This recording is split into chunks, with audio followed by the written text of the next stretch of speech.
സോണിയ മൽഹാറിൻ്റെ ആരോപണം വന്നപ്പോൾ ആളുകളെല്ലാം അതുവരെ ജയസൂര്യ ഇങ്ങനെ വന്നില്ലേ, ഇതിൽ പെടാത്ത ജയസൂര്യ ലൈക്ക് കൊടുക്കൂ എന്നൊക്കെ പറഞ്ഞു വന്നു. പക്ഷെ പിറ്റേന്ന് പോലെ ആളുകൾ ജയസൂര്യയെ തെറി വിളിക്കാൻ തുടങ്ങി. പക്ഷെ ഇപ്പോൾ സോണിയ മൽഹാർ പറയുന്നു അദ്ദേഹമല്ല, ഞാൻ ആരോപണം ഉന്നയിച്ച നടൻ ജയസൂര്യ അല്ല, മറ്റേതോ നടനാണ്. അത് നമ്മൾ കണ്ടുപിടിക്കണം അല്ലേ? എവിടെങ്കിലും ഒന്ന് ഉറച്ചു നിൽക്കി. അതെ, എവിടെങ്കിലും ഒരിടത്ത് ഉറച്ചു നിൽക്കി. നാട്ടുകാരെയൊക്കെ പിടിച്ച് ഏറി കയറ്റാനുള്ള ശ്രമമാണ് നടത്തിക്കൊണ്ടിരിക്കുന്നത്. അവർ തന്നെ ഇപ്പോൾ പറഞ്ഞിരിക്കുന്ന ഒരു കാര്യം, ഈ അവസരം ഉപയോഗിക്കരുത്, സ്ത്രീകൾ ഉപയോഗിക്കരുത് എന്നാണ് അവർ പറഞ്ഞിരിക്കുന്നത്. ആദ്യം ഉപയോഗിച്ച അവരാണ്. ഈ ആരോപണം ഉന്നയിച്ചത് മുതൽ ഇന്ന് വരെയുള്ള ദിവസത്തിനിടയിൽ, ഇത് പറയുന്നതിനിടയിലുള്ള മണിക്കൂറുകളിലെ സോണിയ മൽഹാർ എന്ന് പറയുന്ന നടി പിന്നെ അവരുടെ അക്കൗണ്ട് ഡീറ്റെയിൽസ് പുറത്തു വിടണം. ധൈര്യമുണ്ടോ? ബാങ്ക് അക്കൗണ്ട് ഡീറ്റെയിൽസ് പുറത്തുവിട്. എത്ര വന്നു, എത്ര പോയി, പറയട്ടെ, കാര്യങ്ങൾ അറിയട്ടെ. അതുകൂടെ പറയണമെന്നേ. ഞാൻ വെറുതെ ഓരോരുത്തരെ പിടിച്ച് ഏറി കയറ്റാൻ പാടുണ്ടോ? ഇപ്പൊ ഇവർ പറഞ്ഞിരിക്കുന്നത് 2013 തൊടുപുഴ ഇവർ അഭിനയിച്ച ചിത്രം, അതിലെ സൂപ്പർ താരം ടോയ്ലറ്റിൽ പോയി തിരികെ വരവേ ഇവരെ കടന്നു പിടിച്ചു. സൂപ്പർ താരം, അതിലെ നായക നടൻ എന്നാണ് പറഞ്ഞിരിക്കുന്നത്. 2013 ഇവർ അഭിനയിച്ച സിനിമ നോക്കാം. 2013 ഇവർ അഭിനയിച്ച സിനിമയാണ് പിക്മാൻ. ഷൂട്ട് ചെയ്തിരിക്കുന്ന തൊടുപുഴ. സൂപ്പർ താരം, അതിൽ അഭിനയിച്ചിരിക്കുന്ന നായക നടൻ ജയസൂര്യ. പിന്നെ ഇവരെ ആർക്കാണിട്ട് പിന്നെ എറിഞ്ഞത്? അതാണ് നമ്മുടെ ചോദ്യം. ആർക്കാണിട്ട് എറിഞ്ഞത് അതറിയണമല്ലോ. പിന്നെ ജയസൂര്യക്കെതിരെ രണ്ടാമത്തെ നടിയും പറഞ്ഞിരിക്കുന്നതും കയറി പിടിച്ചു. അവർ പക്ഷേ പേര് പറഞ്ഞു, ജയസൂര്യ എന്നെ കയറി പിടിച്ചു, എന്നോട് തിരുവനന്തപുരത്തെ ഫ്ലാറ്റിൽ കൊണ്ടുപോകാമെന്ന് പറഞ്ഞു, തിരുവനന്തപുരത്തെ ഫ്ലാറ്റിലേക്ക് വരണമെന്ന് പറഞ്ഞു, ഈ കാര്യങ്ങളെല്ലാം പറഞ്ഞിട്ടുണ്ടെന്ന് പറഞ്ഞിട്ടാണ് അവർ കൊണ്ടുപോയി പരാതി. ഇപ്പം പോലീസ് അസറത്ത് കിടക്കിയ പരാതി, അതിപ്പോൾ SITക്ക് അവർ കൈമാറുകയും ചെയ്തിട്ടുണ്ട്. ഇതൊന്നും പറയാൻ പറ്റില്ലെങ്കിൽ അവർ പറയുന്നത് ഈ അവസരം ഒന്നും ഉപയോഗിക്കരുതെന്ന്. ഈ അവസരം ഉപയോഗിച്ച് തരാം, പിന്നെ ഞങ്ങളാകുന്നു. അല്ല, ഇവരന്ന് പറഞ്ഞല്ലോ നിനക്ക് ധാരാളം അവസരങ്ങൾ തരാം, നിന്നെ ഞാൻ നോക്കിക്കൊള്ളാം എന്നൊക്കെ ഈ നടൻ പറഞ്ഞു. 2 കുട്ടികളുണ്ട്, അതുകൊണ്ടാണ് ഞാൻ പേര് പറയാത്തത്, കുടുംബം നശിക്കാൻ ഞാൻ ആഗ്രഹിക്കുന്നില്ല എന്നൊക്കെ പറഞ്ഞ ആളുകളെല്ലാം. പിന്നെ എന്തിനാണ് ഇപ്പൊ ഇത് വിളിച്ച് പറഞ്ഞത്? എന്തിനാണ് വിളിച്ച് പറഞ്ഞത്?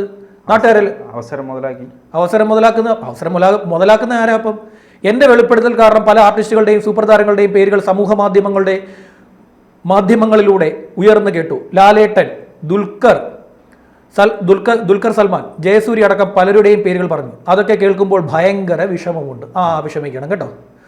അവരുടെ വീട്ടുകാർക്കുണ്ടാകുന്ന ബുദ്ധിമുട്ടിൽ നമുക്കൊന്നും ചെയ്യാനില്ല. പൊതുജനം പല ഊഹാപോഹങ്ങളും സൃഷ്ടിക്കും. സോണിയ വചനം ഇത്രാം വാക്യം മതിൽ എഴുതി ഒട്ടിക്കണം. ഒന്ന് എഴുതി വെച്ചിട്ടേ മതിലിനകത്തൊക്കെ നമ്മൾ ചില ഇത്രാം വാക്യം എന്നൊക്കെ പറഞ്ഞ് എഴുതി വെക്കത്തില്ലേ? ഞാൻ ആരെയും ഭയക്കുന്നില്ല. എനിക്കൊരു മെൻ്റൽ ട്രോമയിലേക്ക് കടന്നു പോകാൻ ആഗ്രഹമില്ല. ഞാൻ വിധവയാണ്. എനിക്ക് മക്കളുണ്ട്, ഉത്തരവാദിത്വമുണ്ട്. ഒരു തമിഴ് സിനിമ വരാനുണ്ട്. ഒരാളുടെ പേര് പറഞ്ഞ് അയാളെ ജനങ്ങൾക്ക് മുന്നിൽ നിർത്താൻ താല്പര്യമില്ല. ദയവ് ചെയ്ത് ജയസൂര്യ അടക്കമുള്ള ആളുകളെ എൻ്റെ പേരിൽ ബന്ധപ്പെടുത്തി വാർത്ത പ്രചരിപ്പിക്കരുത്.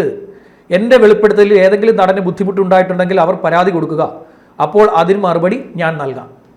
എന്ത് മറുപടി നൽകും? അതെങ്ങനെയാണ് നടൻ കൊണ്ട് പരാതി കൊടുക്കുന്നത്? ആര് പരാതി കൊടുക്കും? ഇവരാരുടെയും പേര് പറഞ്ഞിട്ടില്ലല്ലോ. ഇവർ ശരിക്കും പിന്നെ ഇരയ്ക്കൊപ്പം ഓടുകയും വേട്ടക്കാരനൊപ്പം വേട്ട നടത്തുകയുമാണ്.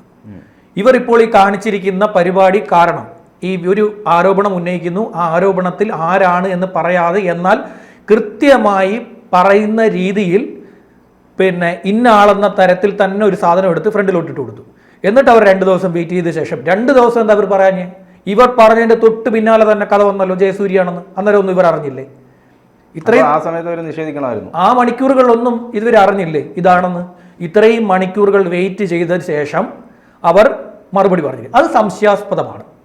ഇത്രയും മണിക്കൂറുകൾ എന്തിനാണ് നിങ്ങൾ കാത്തുനിന്നത്? ആദ്യഘട്ടത്തിൽ തന്നെ നിങ്ങൾ പറഞ്ഞു തൊടുപുഴ 2013 എന്ന് പറഞ്ഞു, നായക നടൻ എന്ന് പറഞ്ഞു, നിങ്ങൾ അഭിനയിച്ച സിനിമ എന്ന് പറഞ്ഞു. നിങ്ങൾക്ക് വർഷം വാരിക്കൂട്ടി സിനിമകളൊന്നും ചെയ്യുന്നില്ലല്ലോ. അത് തൊടുപുഴയിൽ തന്നെ ഒരേ വർഷം 2-3 സിനിമകൾ നിങ്ങൾ ചെയ്തോ? ഇല്ല, നിങ്ങൾ ഒരു സിനിമ അവിടെ ചെയ്തിട്ടുള്ളൂ. ആ സിനിമയിലെ നായക നടൻ എന്ന് പറയുന്നത് ജയസൂര്യയാണ്.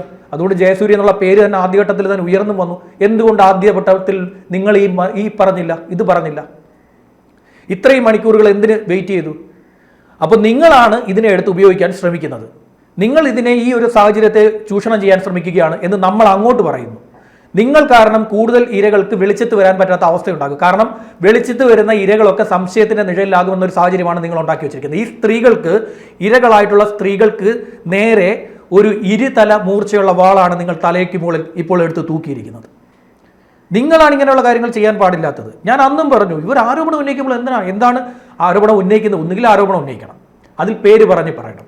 അല്ലാതെ ഊഹാപോഹങ്ങൾ എടുത്തു വെച്ച് ആരോപണം എന്ന രീതിയിൽ എടുത്തു വെച്ച് അടിച്ചിട്ട് ഒരാൾക്കെതിരെ പേര് വരുന്ന രീതിയിൽ കൃത്യമായി ചെയ്തു വെച്ച ശേഷം പിന്നീട് അത് മാറ്റി പറയും. പിന്നീട് അവർ മാറ്റി പറയുന്നു. ഇപ്പോൾ ഞാൻ എൻ്റെ പേര് പറഞ്ഞതിൻ്റെ പേരിൽ ഞാൻ പറഞ്ഞതിൻ്റെ പേരിൽ ഏതെങ്കിലും നടന് പരാതി ഉണ്ടെങ്കിൽ അത് പരാതി കൊടുക്കൂ, അപ്പോൾ ഞാൻ മറുപടി നൽകാം. ഇനി അടുത്ത ആരെങ്കിലും തപ്പണോ? ഇനി അതിൽ വേറെ ആരാ നടനായിട്ട് അഭിനയിച്ചു നായകൻ നടൻ എന്ന് പറയും. ആളുകളെല്ലാം കയറി ആരോപണം വന്നപ്പോൾ അന്നത്തെ സൂപ്പർ താരം ആരാണ്, ഏത് സൂപ്പർ സ്റ്റാറിന്റെ പടമാണെന്നൊക്കെ യുവ നടൻ, യുവ സൂപ്പർ സ്റ്റാർ, ഇപ്പോൾ സൂപ്പർ സ്റ്റാറായി വിലസിക്കൊണ്ടിരിക്കുന്ന ആളെന്നൊക്കെയാണ് പറഞ്ഞു വെച്ചത്. അപ്പോൾ ആളുകളെല്ലാം നോക്കിയപ്പോൾ ഇവർ അങ്ങനെ അധികം പടങ്ങളിലൊന്നും അഭിനയിച്ചിട്ടില്ല. അഭിനയിച്ചിട്ടുള്ളതൊക്കെ ഈ അവാർഡ് പടങ്ങൾ അല്ലെങ്കിൽ ആർട്ട് ഫിലിം മോഡൽ അങ്ങനെയുള്ളതൊക്കെയാണ് അവർ ചെയ്തിട്ടുള്ളത്. അതെ, ചിത്രങ്ങൾ കുറവാണ് അവർ അഭിനയിച്ചിട്ടുള്ളത്. നിങ്ങൾ ആരോപണം ഉന്നയിച്ച സിനിമ, അപ്പൊ നിങ്ങൾ അപൂർവ സിനിമകളാണല്ലോ ചെയ്തിരിക്കുന്നത്. ആ ആരോപണം ഉന്നയിച്ച അടുത്ത ഒരു മണിക്കൂറിനുള്ളിൽ പിക്മാൻ എന്ന് പറഞ്ഞ മൂവിയുടെ യൂട്യൂബിൽ കിടക്കുന്ന മൂവിയുടെ ക്ലിപ്പിംഗ്സിന്റെ താഴെ നിങ്ങൾ ജയസൂര്യയാണ് ഇത് ചെയ്തിരിക്കുന്നത് എന്നുള്ള കമന്റുകൾ വന്നു കഴിഞ്ഞു. നോക്ക്, ആ സമയത്ത് നിഷേധിച്ചില്ല. ഇവരറിഞ്ഞു. ഇതൊക്കെ ഇവരറിയാതിരിക്കാൻ എന്താ? ഇവർ ആദ്യം ഇവർ ആരോപണം ഉന്നയിക്കുന്ന വീഡിയോയുടെ താഴെ തന്നെ കമന്റുകൾ വരുന്നുണ്ടായിരുന്നല്ലോ. കമന്റുകൾ വ്യാപകമായി വരുന്നുണ്ടായിരുന്നല്ലോ, ജയസൂര്യയാണെന്ന്. അപ്പോഴൊന്നും ഇത് അറിഞ്ഞില്ലേ? എന്തേ വായിക്കത്തില്ലായിരുന്നു? ഇതൊന്നും വായിക്കില്ലായിരുന്നോ? അങ്ങനെയല്ലല്ലോ ചെയ്യേണ്ടത്. ഇതൊന്നും അറിയാത്ത രീതിയിൽ ഇരുന്ന് മണിക്കൂറുകൾക്ക് ശേഷം ഒരു ദിവസത്തിന് ഇപ്പുറം വന്ന് 1.5 ദിവസത്തിൽ കൂടുതൽ പോയി. ഏതാണ്ട് 2 ദിവസത്തിന് ശേഷമാണ് ഇപ്പൊ 2 ദിവസം കഴിഞ്ഞു അല്ലേ? 48 മണിക്കൂർ അറിഞ്ഞില്ല, കുട്ടി അറിഞ്ഞില്ല, കുട്ടിക്ക് ഇതൊന്നും അറിയാൻ സാധിക്കുന്നില്ലായിരുന്നു. കുട്ടി ഇപ്പോഴാണ് അറിഞ്ഞത്, ഇപ്പോഴാണ് അറിഞ്ഞിരിക്കുന്നത് ജയസൂര്യക്കെതിരെ ആരോപണം വരുന്നു. അതിന്റെ കൂടെ മമ്മൂട്ടിയെ മോഹൻലാലിനെ കൂടെ പിടിച്ചിട്ടേക്ക്, ദുൽഖറിനെയൊക്കെ പിടിച്ചിട്ടേക്ക്. ദുൽഖർ എവിടെ 2013 തൊടുപുഴ ഷൂട്ടിന് പോയത്? ദുൽഖറിന്റെ പേര് നമ്മളാരും പറഞ്ഞിട്ടില്ല. ഇവരാണ് ഒരാളുടെ പേര് എടുത്തിട്ട് കൊടുക്കുന്നത്. ഇപ്പൊ രണ്ടായാലും ഇവർ പറഞ്ഞാലും പറഞ്ഞില്ലെങ്കിലും അദ്ദേഹത്തിനെതിരെ പരാതി പോലീസ് ആസ്ഥാനത്ത് എത്തിയിട്ടുണ്ട്. അതിൽ FIR ഇടുകയും ചെയ്യും. നേരെ ചൊവ്വേ പോവുകയാണെങ്കിൽ, നിയമവശം നേരെ ചൊവ്വേ പോവുകയാണെങ്കിൽ അദ്ദേഹത്തിനെതിരെ സ്ത്രീത്വത്തെ അപമാനിച്ചെന്നുള്ള കേസ് വരും. ജാമ്യമില്ലാ വകുപ്പ് വരെയുള്ള കേസ് വരും. ഇപ്പൊ രഞ്ജിത്ത് നേരിടുന്ന അതേ വകുപ്പുള്ള കേസ് തന്നെ അദ്ദേഹത്തിനെതിരെയും വരും. അതും നേരിട്ടേ പറ്റും. ഇപ്പോൾ രഞ്ജിത്തിനെതിരെയാണ് ആദ്യത്തെ കേസ്, ടോക്കൺ നമ്പർ 1 വന്നിരിക്കുന്നത്, ചെസ് നമ്പർ 1 രഞ്ജിത്ത്. അപ്പോൾ ബാക്കിയുള്ളവർ ഇപ്പോൾ വന്നുകൊണ്ടിരിക്കുന്നു. അപ്പോൾ ഇങ്ങനെ ഇപ്പോഴത്തെ നിലവിലെ സ്കോർ നില, ഇടവേള ബാബു 4 പരാതികളുമായി മുന്നിട്ട് നിൽക്കുകയാണ്. ഇടവേള ബാബുവാണ് 1ാം സ്ഥാനത്ത്. ബാക്കിയുള്ളവർക്കൊക്കെ പിന്നാലെ നിൽക്കുന്നതേ ഉള്ളൂ. ബാക്കിയുള്ളവരൊക്കെ പിന്നാലെ ഇടവേള അടിച്ചു കയറി പോവുകയാണ്, അടിച്ചു കയറി വരികയാണ് ഇടവേള ബാബു. പിന്നെ ആ ഡയലോഗ് വിട്ട റിയാസ് ഖാൻ ആണെങ്കിൽ പോലും റിയാസ് ഖാനെതിരെ നിലവിൽ ഒരെണ്ണം നമ്പർ 1 ഉള്ളൂ. പക്ഷേ ശരിക്കും അടിച്ചു കയറി വന്നുകൊണ്ടിരിക്കുന്നത് ഇടവേള തന്നെയാണ്. അപ്പോൾ ഇങ്ങനെയുള്ള ആരോപണങ്ങൾ ഉന്നയിച്ച് ദയവായി ഇത്രയും സീരിയസ് ആയിട്ടുള്ള ഒരു ക്രൈം സീൻ, ഇവിടെ ഒരു ക്രൈം സീനാണത്, വളരെ വലിയൊരു ക്രൈം സീൻ, AMMA എന്ന് പോലും വിളിക്കാൻ പറ്റാത്ത രീതിയിൽ ഉള്ള ഒരു സ്ഥലമാണ് അത് എന്ന് മനസ്സിലാക്കിക്കൊണ്ട് ആളുകൾ അവിടെ റീത്ത് വരെ കൊണ്ടുവെക്കുന്നു. കൊച്ചിയിൽ അവരുടെ ഓഫീസിന് മുന്നിൽ കുട്ടികൾ കൊണ്ടുപോയി റീത്ത് കൊണ്ടുവച്ചു. വിദ്യാർത്ഥിനികളായിട്ടുള്ള പെൺകുട്ടികൾ ചേർന്ന് ഒരു റീത്ത് എഴുതി അവിടെ കൊണ്ടുപോയി ഇടവേള ബാബുവിൻ്റെ പേരിൽ കൊണ്ടുപോയി അവിടെ വെച്ച് കൊടുത്തിട്ടുണ്ട്. അപ്പോൾ അത്രയും സീരിയസ് ആയി മലയാളികൾ ഈ സംഭവത്തെ എടുക്കുന്നു. മലയാളികളെന്നല്ല, നമ്മുടെ ദേശീയ മാധ്യമങ്ങൾ അടക്കം ഈ സാധനം ചർച്ച ചെയ്യുന്നുണ്ട്. NDTV പോയി ബൈറ്റ് എടുത്തിരിക്കുന്നു. NDTV അടക്കമുള്ളവർ പോയി ഇവിടെ അഭിനയിച്ച നടിമാരുടെ പോയി കണ്ടുപിടിച്ചിട്ട് ഇവിടെ പീഡനം നേരിട്ടു എന്ന് പറഞ്ഞവരുടെ ബൈറ്റുകൾ NDTV, ടൈംസ് നൗവും ഒക്കെ എടുക്കുന്നുണ്ട്. ഈ പോക്കിന് ഇത് അങ്ങ് പോകുന്നു, ഈ റോയിറ്റേഴ്സിലൊക്കെ പോകുന്നു ഈ അവസ്ഥ, വാർത്താ ഏജൻസി. അവിടെ നിന്നൊക്കെ ബൈറ്റുകൾ വരാനുള്ള സാധ്യതയുണ്ട്. ഏതായാലും സംസ്ഥാനത്ത് വിട്ടുവരുന്നവരെ തന്നെ ഇവർ ആക്രമിച്ചു എന്നുള്ള ആരോപണങ്ങൾ വന്നു, അതിൽ കേസും വന്നു. സംസ്ഥാനത്ത് ഏതോ ഒരു നാട്ടിൽ കിടക്കുന്ന ഒരു നടിയെ ഇവിടെ വിളിച്ചു വരുത്തി കൊണ്ടുവന്ന് സിനിമയെ അഭിനയിപ്പിക്കാൻ വന്ന് അവർ അഭിനയിക്കാതെ മടങ്ങിപ്പോവുകയും ചെയ്തു. അവർ കൊണ്ടുപോയി വർഷങ്ങൾക്ക് ശേഷം പരാതിയും കൊടുത്ത് അതിൽ കേസും വന്ന് ബംഗാളി കാരണം ഒരു മലയാളിയുടെ പണി പോയിരിക്കുന്നു.